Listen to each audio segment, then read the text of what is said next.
На ривиерата пристигнаа првите гости од Холандија, но прашање е кој ќе ги обслужува.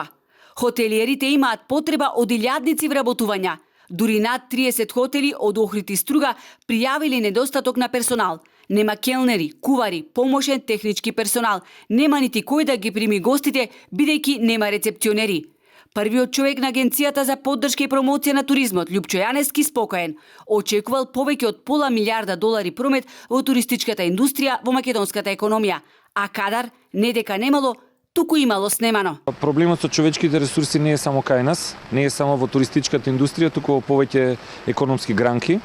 Ова е рефлексија можеби на периодот кој што е позади нас и последните 10 години, недоброто менаџирање во туристичката индустрија, пред се зборувам кога се човечките ресурси во прашање. Министерството за внатрешни работи на Хрватска објави дека над 4000 македонски граѓани од земјава, а голем дел од Охрид добиле дозвола за сезонска работа во Хрватска. Хрватска е магнет за многу луѓе. Таму одат, работат за нешто поголема плата, меѓутоа работат по 12 часа дневно, без слободен ден, во лоши услови, некои се после разочарани и се враќаат назад. Меѓутоа тоа е, секој еден човек сака подобро во својот живот. Недостаток на кадар и квалитетна услуга го воочија и странските туроператори.